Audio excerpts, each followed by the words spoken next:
Over the past few years, the Champions League has been almost completely conditioned by one main trait, but that has evolved so that this new European season is almost completely dominated by one main question. Can anyone stop Real Madrid winning it again? The competition's most successful ever club are aiming for the historically gold standard achievement of 3 European Cups in a row, having already just become the first in this mega-money era to retain the trophy. As fitting a throwback to the traditions of the past as that it is, though, it is much more a natural development of the defining characteristics of the modern game. It is really what much more recent history has been building up to. From a half-decade when the Champions League completely became the preserve of the super clubs, and just before they next season pull up the drawbridge so that none of the top 4 leagues will even have to go through preliminaries, Real Madrid have perfected what the elite did to become the supreme superclub. That being to best maximize the financial advantages and to assemble what might be the strongest and deepest squad that the game has ever seen. If the feat of retaining the competition still doesn't necessarily make them one of the best teams ever, they undeniably have the best bench ever and then some. This is a squad where the last World Cup top scorer in James Rodriguez could be so underutilized that Real almost had to give him away, because one of the game's brightest stars in Marco Asensio is threatening the starting place of one of the market's most expensive players in Gareth Bale.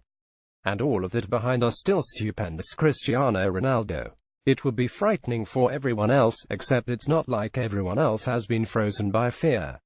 If one of the lingering problems of the Champions League over the past few years has been the familiarity of the same big clubs ultimately crashing against each other until only one of about 7 or 8 is left standing, the dynamics have at least changed. Just as Real have grown bigger and broader, there have been significant movements in the group behind them. That is reflected in a few elements of this new season. For one, there are some genuinely refreshing fixtures. Of the 11 group stage matchups between clubs from the 5 biggest leagues, Spain, England, Italy, Germany, France, 4 have never been seen before in 62 years of the Champions League and European Cup. They are Atletico Madrid, Roma, Sevilla, Liverpool, RB Leipzig, Monaco and Borussia Dortmund, Tottenham Hotspur. Spurs and Dortmund have not faced one another in the Champions League before. Paris Saint-Germain and Bayern Munich meanwhile meet for just the first time since 2001, and that fixture is significant for a few reasons beyond who finishes top of their group, since it points to the second huge change for this season. The French club have done more than anyone to alter the dynamics of the super club group, with the huge moves in the market. They have possibly even destabilized the whole competitive structure of the Champions League by pricing Neymar from Barcelona for a world record and seemingly world-changing fee, before then signing Kylian Mbappé from Monaco. That has meant PSG have now put together a forward line as frightening as Real Madrid's, and if it is not necessarily a direct response to the Spanish champions retaining the trophy, it is a strategic move against the status quo. Neymar scores cheeky lob in PSG training. There is a belief at the very top end of the game that PSG's grander plan in the game is to short squeeze the market to pay out sensational fees and wages for players, because they know that probably only Manchester City will be able to compete in the long term. That would leave the Spanish clubs behind, and so drastically change that status quo, let alone its dynamics. PSG have already beaten Real Madrid and Barcelona in the market with the signings of Mbappé and Neymar, but before they can even think about beating either to the actual trophy, they first have to beat someone to actually get into the semi-finals. That is still the question with PSG, the caveat, and the step they have to take. That is also why the match against Bayern will be genuinely significant, and about more than just finishing top of the group.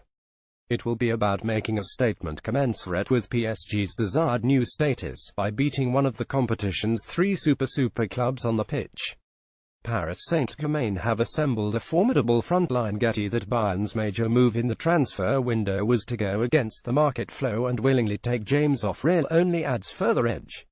There is then the question over how Barcelona have been affected, whether their own aura has been decisively damaged by losing Neymar. The team and future does look so much less promising, even if they have actually looked so good at the start of the new Spanish season. Perhaps that points to something else, that remains more lasting so long as he remains fit. If you have a player like Leo Messi, you have a chance. The Argentine is still the modern Champions League's dominant player, the star that influences everything, just as Alfredo Di Stefano did in the 50s and Johan Cruyff did in the 70s. Messi remains the best in the world. Messi is also the type of star that is still beyond the Premier League, even as the English competition brings in more money than the Champions League and seemingly attempts to bring in every star manager. The quality of coach surely at least suggests that something else from the half-decade-long super club era is set to change, that one of the English clubs can finally challenge in the way they did up to 2009. That is just another of the Champions League's most fascinating questions, and now one of the most consistent. Just why is it that the most international and economically inflated of competitions struggles in the actual continental competitions, adding more spike to it? All of these special managers face their own individual challenges in the European Cup. The Jose Mourinho-Pep Guardiola duality previously defined continental football, but neither has won the competition in over half a decade, and it will by the end of this season be exactly 5 years since Jurgen Klopp's one great Champions League campaign with Borussia Dortmund. European success continues to elude Jurgen Klopp. Both Antonio Conte and Mauricio Pochettino meanwhile have deservedly excellent reputations, but also justified questions about their own underwhelming European records. The latter two also happen to be in two of the tightest groups. Chelsea and Tottenham Hotspur both face one of the Madrid giants and a potential upstart in Roma and Dortmund respectively. The wonder will be whether those two, or even Tottenham themselves, can emulate Monaco in following another break in recent Champions League trends by breaking the supremacy of the super clubs and reaching the semi-finals. Spurs will continue to play the European home fixtures at Wembley. The French champions were last season's revelations. They were indeed so revelatory they have been ripped apart by the big clubs, but that at least illustrates there are enough gaps between the super clubs that someone like that can still have an impact. It shouldn't be forgotten that Juventus have also grown to the level of the super clubs in a more gradual way, and by outthinking many of them, although they now have to overcome a psychological complex with the competition arguably greater than PSG's, since they have now lost 2 finals in 3 years. The Italians went further than anyone in challenging Real last season, but still couldn't get close to actually beating them. Whether anyone can beat them is still the biggest question, despite everything going on beneath the defending champions.